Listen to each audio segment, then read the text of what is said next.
Atul company में वित्त मंत्री श्री कनुभाई देसाई ने वृक्षारोपण कर कंपनी के संजीवनी अभियान 2025 की शुरुआत किया। वित्त ऊर्जा और पेट्रोकेमिकल्स मंत्री श्री कनुभाई देसाई ने अतुल कंपनी में वृक्षारोपण कर कंपनी के संजीवनी अभियान 2025 की शुरुआत कराई। संजीवनी अभियान 2024 के तहत गत वर्ष कंपनी द्वारा 1.25 लाख से अधिक वृक्ष लगाए गए थे। वृक्षारोपण के महत्व को समझाते हुए मंत्री श्री कनुभाई देसाई ने कहा कि तत्कालीन प्रधानमंत्री श्री नरेंद्र मोदी ने जब वे गुजरात के मुख्यमंत्री थे तब क्लाइमेट चेंज की चिंता की और एशियाई के सबसे पहले क्लाइमेट चेंज डिपार्टमेंट गुजरात में शुरू कराया था। गुजरात में सबसे पहले सोलर पॉलिसी भी लाई गई थी। आज गुजरात पूरे देश में सोलर और पवन ऊर्जा में पहले क्रम पर है। मंत्री श्री ने कहा कि वृक्षारोपण के साथ साथ सामाजिक कार्यों में भी अतुल कंपनी का महत्वपूर्ण योगदान रहा है। कंपनी द्वारा वर्षों से वृक्षारोपण तो किया ही जा रहा है, साथ ही उनका संरक्षण भी किया जा रहा है।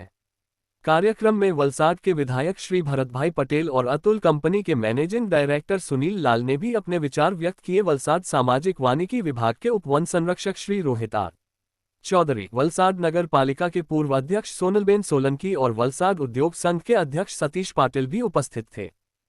पर्यावरणનું મહત્વ શું છે એ આપણને કોરોના કાળ દરમિયાન બધાને સમજાઈ ગયું। ઓક્સિજન પાર્ક અને ઓક્સિજન લેવા માટે કે ઓક્સિજનની ટેન્કો માટે સમગ્ર વિશ્વમાં એક મોટી એમ કહેવાય કે મોટી એક સમસ્યા ઊભી થઈ હતી। તે સમયે આપણને સમજાયું કે વૃક્ષો એ માણસના જીવન માટે ઘણું ઉપયોગી છે।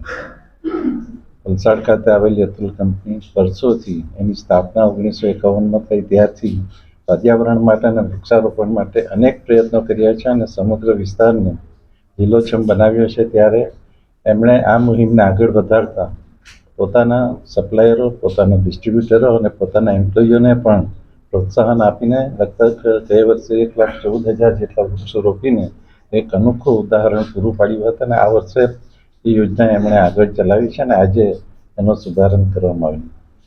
અતુલ કંપનીના ચેરમેન શ્રી સુનિલભાઈ, સ્વાતિબેન અને સર્વે અધિકારીઓને હું ધન્યવાદ આપીશ કે આવા સુંદર આયોજનમાં અને કાર્યમાં એ લોકો સમાજને અને દેશને મદદરૂપ થઈ રહ્યા છે। આભાર। લાગે છે કે જે દુનિયામાં લડાઈઓ ચાલી રહી છે એના કરતાં પણ વધારે મોટી લડાઈ આ ક્લાઇમેટ ચેન્જ જે થઈ રહ્યો છે એની સામે આપણે કરવાની છે। અને હું ખૂબ ખુશ છું કે અમારી બધી સ્કૂલના બાળકો પણ આ શીખી રહ્યા છે।